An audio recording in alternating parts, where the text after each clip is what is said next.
بسم الله الرحمن الرحيم. أخواتي المشاهدات، إخواني المشاهدين، السلام عليكم ورحمة الله وبركاته.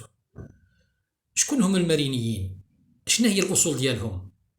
شكون هما الإخوة ديالهم في النسب وفين كانوا كلهم مستوطنين؟ واش فعلا هما من بلاد الزاب كيف ما تيقولوا الجزائريين؟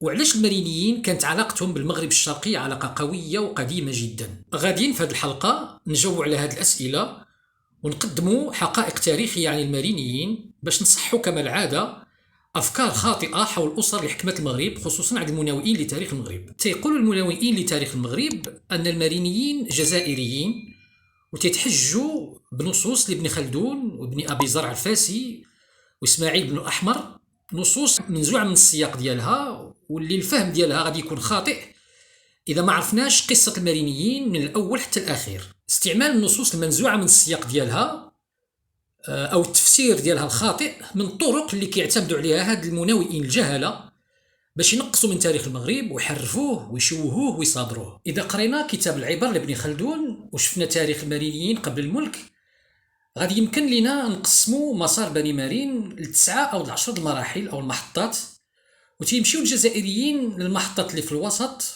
تيحاولوا يوهموا المواطنين ديالهم أن المارينيين جزائريين لمجرد أن اسمهم اقترن بالزاب وبالمغرب الأوسط، مع أنه إذا شافوا السياق وطلعوا على الأحداث اللي سبقات واللي جات من بعد غادي يكتشفوا أن علاقة المارينيين بالمغرب الأوسط هي علاقة شعب تمدد واجتاحت البطون ديالو مناطق خارج مناطقه الأصلية ومواطنه الأصلية، بحال الكثير من القبائل والشعوب المغربية اللي اجتاحت المغرب الأوسط واحتلت أراضيه، بحال قبيلة الباكوات في العهد الموري وشعب المصامدة اللي أسس دولة الحفصيين في تونس. وأن المغرب الأقصى هو موطنهم الأصلي والنهائي، وأن المغرب الأوسط كان فقط محطة من محطات التمدد أو التقلص ديالهم، خصوصا إذا عرفنا أن بني مارين كانوا من القبائل الرحل والمغرب الأوسط ماشي هو موطنهم الأصلي. مع أن المؤرخ اللي تيحترم العلم ديالو ما يمكنش ينسب المارينيين لبلاد غير المغرب الأقصى لسبب واحد بسيط، وهو أن هذه الأسرة أسست الدولة ديالها في المغرب وتزادوا الملوك ديالها في المغرب وتعلموا وتصاهروا وجاهدوا وماتوا ودفنوا في المغرب، وكان جيش وحكومة الدولة من المغاربة، يعني كل شيء مغربي. هذا المؤرخ اللي تيحترم نفسه وتيحترم العلم ديالو وما كيدعمش كلام الذباب الإلكتروني وما عندوش نظرة شاذة للتاريخ. داكشي علاش كنلقاو أن المؤرخين الجزائريين ما عندهمش قنوات في يوتيوب، لأنهم تعرفوا الحقيقة ومخلين الساحة للذباب الإلكتروني، والناس ما عندهمش علاقة بالميدان تيقولوا ما بغاو، وهما عارفين أنه إذا تكلموا بكلام الذباب الإلكتروني غادي يكون نكتة ومهزلة في يوتيوب وغادي تسقط مكانتهم العلميه. وداكشي علاش تيجي واحد شخص بحال محمد دومير وتيصنع تاريخ مشوه ومصطنع غير بالقطع واللصق، تاريخ اللي تيشبه مخلوق فرانكنشتاين. قبل كل شيء لابد من نعرفوا نسب بني مارين في شجره انساب زناتة ابناء يسليطن. حسب كتاب العبر لابن خلدون المجلد السابع، بنو مارين تنتسبوا لورتاجن بن واسين بن يسليطن، يعني أنهم إخوة لمديونة من جهة الأم، ولبني اللومي وبني راشد وبني يادين. بنو يادين اللي تتكونوا من بني عبد الواد وبني توجين وبني مصاب وبني زردال، هادو كلهم تيتحسبوا بني واسين وتنتسبوا ليسليطن، وهما إخوة لبني يفرن ومغراوة وبني يرنيان. نجيو دابا للمراحل والمحطات اللي كتفسر حركية بني مارين ما بين المغربين، واللي اعتمدت باش نقدمها على المجلد السابع من كتاب العبر لابن خلدون، واللي ضروري ومؤكد أننا نقراوه كله وبالترتيب من الصفحة 78 حتى الصفحة 221 ونفهموا تسلسل الأحداث. غاديين نفسروا في هذه المحطات أو المراحل نصوص ابن خلدون تفسير صحيح، وغادي نعتمدوا كذلك على الترجمة الفرنسية للمجلد السابع من كتاب العبر لابن خلدون، واللي هو كتاب Histoire des Berbères et des dynasties musulmanes de l'Afrique septentrionale، المجلدين الثالث والرابع لصاحبه ماك لو بارون دو سلين. في الأول يعني في المئة الثانية للهجرة وما قبل كانوا بنو مارين والإخوة ديالهم تيتسماو بني واسين قبل ما تفرع البطون ديالهم وتشعب. بنو واسين هادو كانوا محسوبين من الطبقة الأولى لزناتة مع بني يفرن ومغراوة. تيقول ابن خلدون كانوا كلهم معروفين بين زناتة الأولى ببني واسين قبل أن تعظم هذه البطون الأفخاذ وتتشعب مع الأيام. من يبداو بنو واسين في التفرع والتشعب بدينا كنتكلموا ابتداء من المئة الثالثة للهجرة عن الطبقة الثانية لبني واسين، وخصص لها ابن خلدون جوج فصول كاملة، فصل تيبدا من صفحة 78 وفصل تيبدا من صفحة 83. وبدا ابن خلدون تيتكلم في هذه الطبقة عن بطون بني مارين وبني عبد الواد وبني توجين وبني راشد وباقي البطون اللي كتنتمي لواسين اللي كانوا مازالين ما معروفينش ضمن الزنات الأولى. وقال ابن خلدون من قدم لنا بطون بني مارين ضمن هذه الطبقة، وفي هذه الطبقة منهم بطون فمنهم بنو مارين وهم أكثرهم عددا وأقواهم سلطانا وملكا وأعظمهم دولة. وحدد لنا ابن خلدون مواطن جمهور هذه البطون هذه، جمهور يعني أغلب الشعوب ديالهم في المغرب الأقصى ما بين ملوية إلى جبل راشد. سيقول ابن خلدون: وكان أكثر هذه الطبقة من بني واسين بني سليطن إخوة مغراوة وبني يفرن، وكان من بني واسين هؤلاء ببلد قسطيلية، وربما كان منهم ببلد الحامة لهذا العهد، وأما جمهورهم فلم يزالوا بالمغرب الأقصى بين ملوية إلى جبل راشد. إذا كانوا بنو واسين منهم بعض البطون كتسكن إفريقية في بلد قسطيلية وبلد الحامة، فأغلب البطون ديالها كتسكن المغرب الأقصى.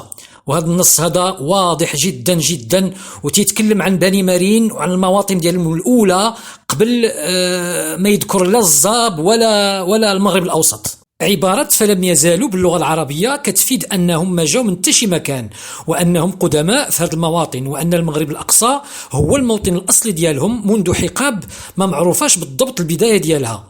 وهذا المعنى هذا تيخلي المواطن ديالهم اللي تكلم عليها ابن خلدون في الطبقة الثانية هي نفسها المواطن ديالهم في الطبقة الأولى، مادام أنه ما حددش بداية زمن الاستيطان ديالهم. ويمكن لكم ترجعوا لهذه الصفحة باش تعرفوا معنى تعبير لم يزل.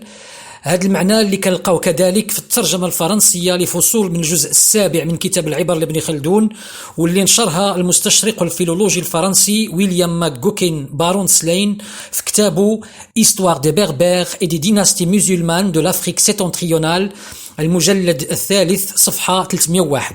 ترجمة نص ابن خلدون من طرف بارون دو سلين كانت على الشكل التالي: Mais la grande majorité de ce peuple a toujours habité dans cette partie du Maghreb el-Aqsa qui est située entre le Moulouya et la montagne des Beni Rached. يعني أن المغرب الأقصى هو مهد بني واسين وبني مارين منذ عهود قديمة كترجع للزنات الأولى، إلا أن ابن خلدون في هذا الفصل كيتكلم عليهم كطبقة ثانية. الطبقة الأولى والطبقة الثانية هنا هو ترتيب تيبين وضعية البطون في شجرة الأنساب، واش هاد البطون تشعبات وتفرعات أو لا.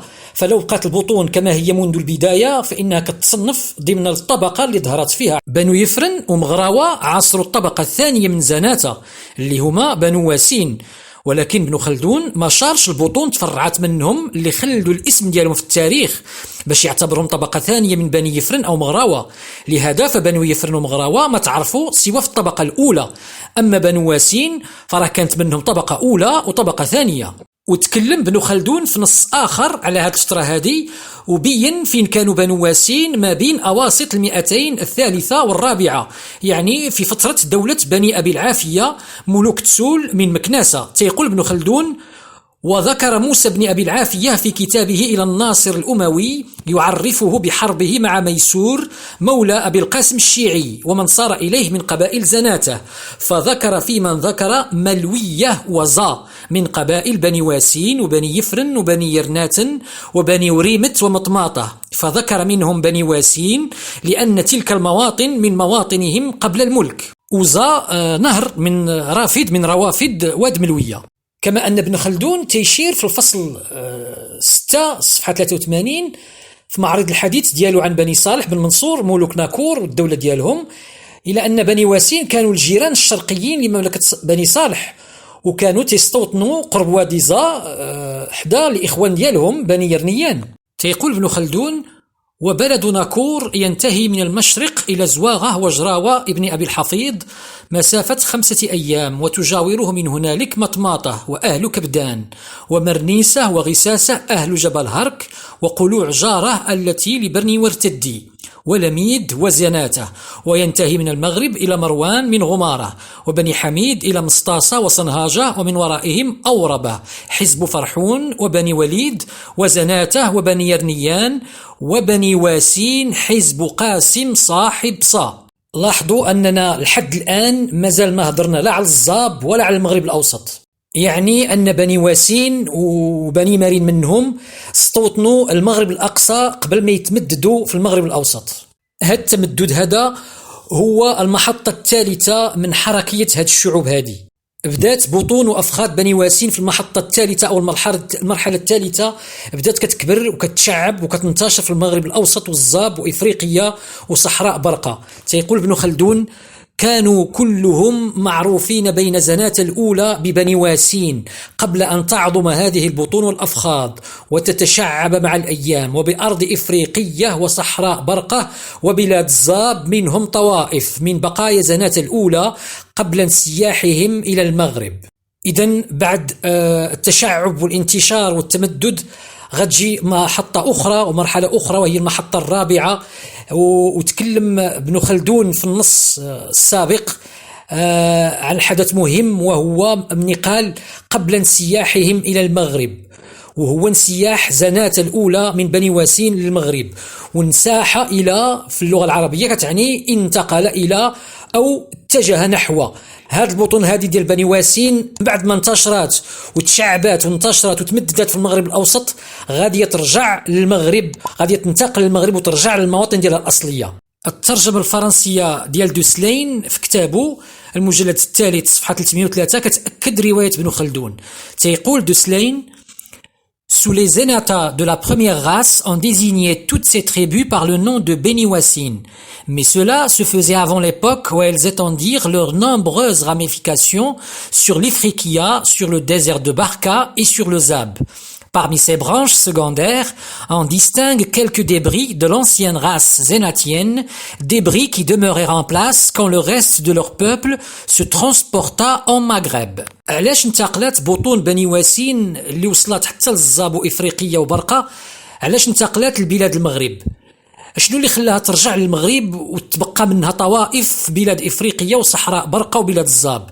الجواب على هذا السؤال غادي نقراوه في الصفحة 81 من نفس المجلد، وهو المرحلة الرابعة من حركية هذه الشعوب.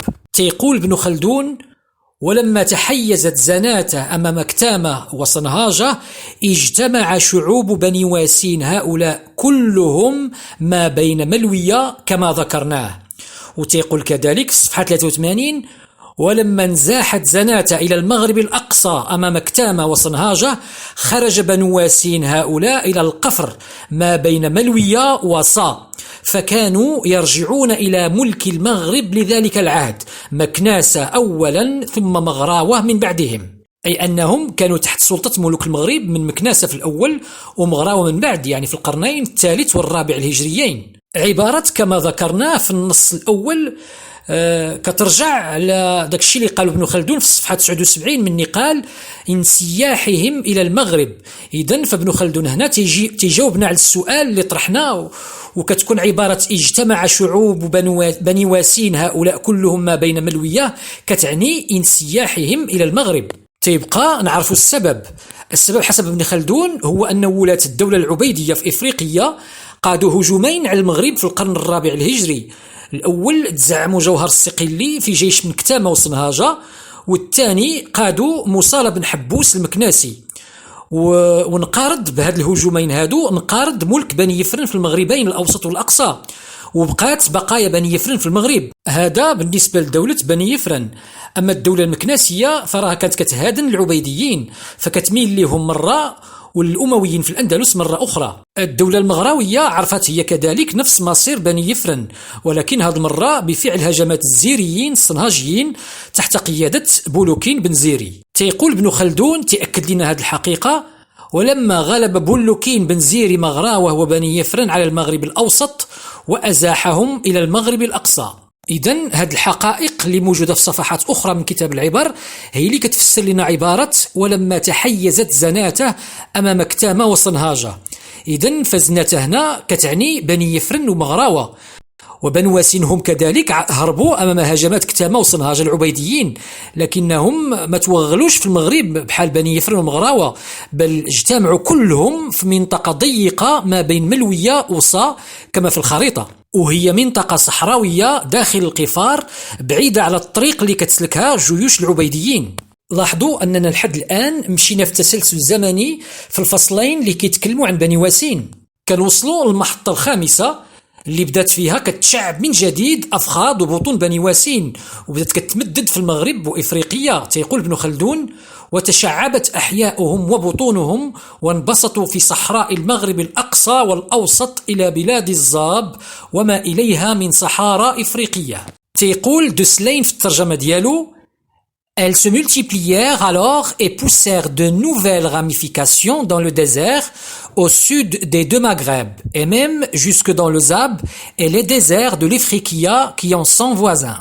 وبقاو في هذه المناطق اللي تمددوا فيها تعيشوا عيشة الترحال خارج سلطة الدول من ملوية حتى البلاد الزاب. تيقول ابن خلدون: ولم يزالوا بتلك البلاد مشتملين لبوس العز مشمرين للأنفة. في المحطة السادسة ومن ينقص نفوذ الصنهاجيين في المغربين، كانوا بنو حماد من الصنهاجيين من تيبغيو يتوغلوا في المغرب تيستعملوا زناتة من بني اللومي وبني ومانو اللي اقتسموا المغرب الأوسط، كانوا تيستعملوهم ضد إخوانهم من بني يفرن ومغراوة اللي سيطرت البقايا ديالهم على نواحي تلمسان. أما باقي بني واسين من بني مارين وبني يادين وبني راشد فراهم ما قدروش يستوطنوا في المناطق الخصبة والمأهولة من المغربين، وبقاو بعادين في المناطق القاحلة ما بين ملوية والزاب. تيقول ابن خلدون: وكان بنو واسين هؤلاء ومن تشعب معهم من القبائل الشهيرة الذكر مثل بني مارين وبني عبد الواد وبني توجين ومصاب قد ملكوا القفر ما بين ملوية وأرض الزاب، وامتنعت عليهم المغربان من ملكها من زناتة الذين ذكرناهم. وكانوا بنو حماد الصنهاجيين وباقي زناتة من بني يفرن ومغراوة وبني اللومي وبني ومانو كيستعملوا بني واسين كمرتزقة في الحروب والمواجهات ديالهم. ثم جاءت المرحلة السابعة اللي تميزات بهجوم العرب الهلاليين من الشرق، وبداو بنو حماد الصنهاجيين تيستنفروا مغراوة وبني واسين من بني مارين وبني عبد الواد، بداو تيستنفروهم لحرب الهلاليين. تيقول ابن خلدون: وعظمت حاجة بني حماد إليهم في ذلك عندما عصفت بهم ريح العرب الضوالع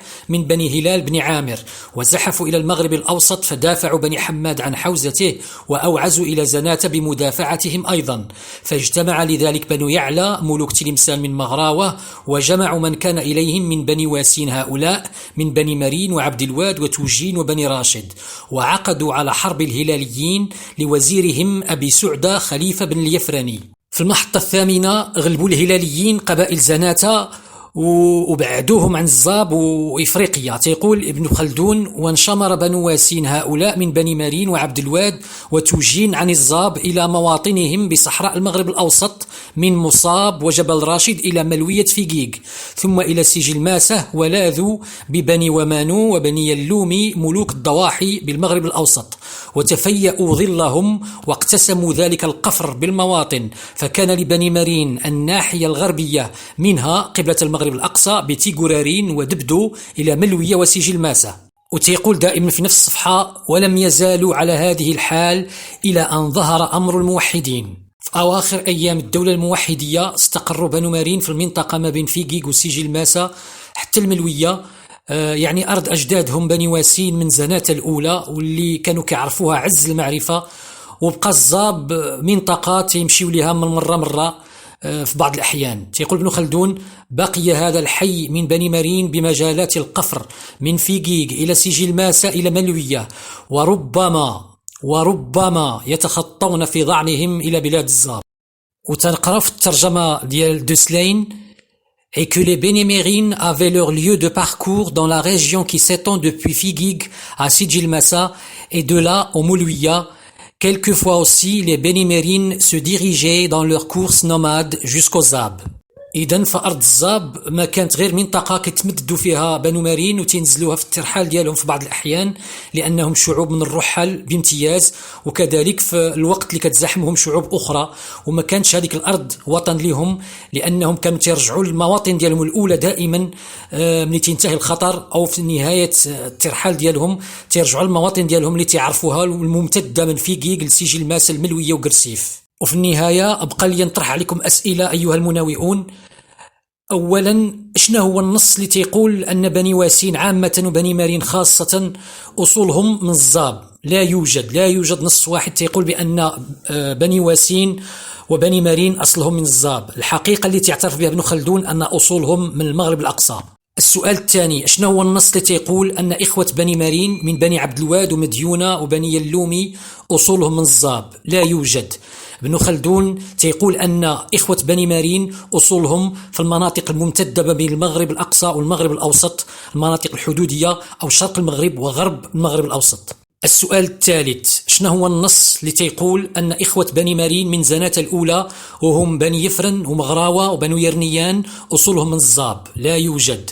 الحقيقة اللي تنقرأ في كتاب العبر من خلدون أن إخوة بني مارين من زناة الأولى مناطقهم الأصلية، مناطقهم ديالهم الأصول ديالهم هي المناطق اللي كنشوفها في الخريطة. تيقول ابن خلدون عن مواطن بني يفرن: كان من بني يفرن بالمغرب الأوسط بطون كثيرة بنواحي تلمسان إلى جبل بني راشد المعروف بهم لهذا العهد، وهم الذين اختطوا تلمسان كما نذكره في أخبارها. وتيقول عن المواطن الأصلية لبني يرنيان اللي هم إخوة بني يفرن ومغراوة وبني واسين: إخوة مغراوة وبني يفرن والكل ولد يسليطا، ونسبهم جميعا إلى جانا مذكور هنالك، وهم مبتوتون كثيرا بين زناة في المواطن. وأما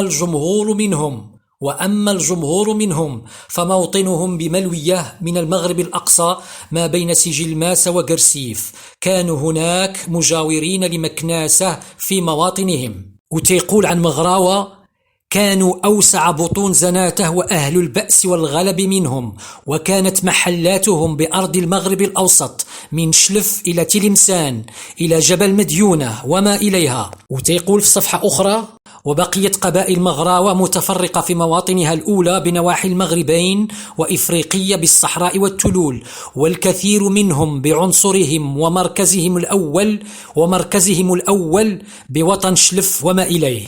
إذن أشنو دخل الزاب في أصول بني يفرن ومغراوة وبني يرنيان وبني مارين وباقي بني واسين؟ هاد الشعوب وهاد القبائل اللي كانت كتستوطن المناطق الممتدة من سجل ماس وملوية حتى البلاد الشلف باعتراف ابن خلدون. السؤال الرابع، شنو هو النص اللي تيقول أن مكناسة أبناء عمومة بني مارين وبني يفرن ومغراوة وبني يرنيان هما من خارج المغرب الأقصى؟ لا يوجد. إذن ما كاينش شي كتاب واحد تيقول إن الزاب هو مهد زناتة وبالأحرى بني مارين. وأتحداكم أنكم تجيبوا لي مصدر قديم تيكذب هادشي تنقول. رفعت الأقلام وجفت الصحف.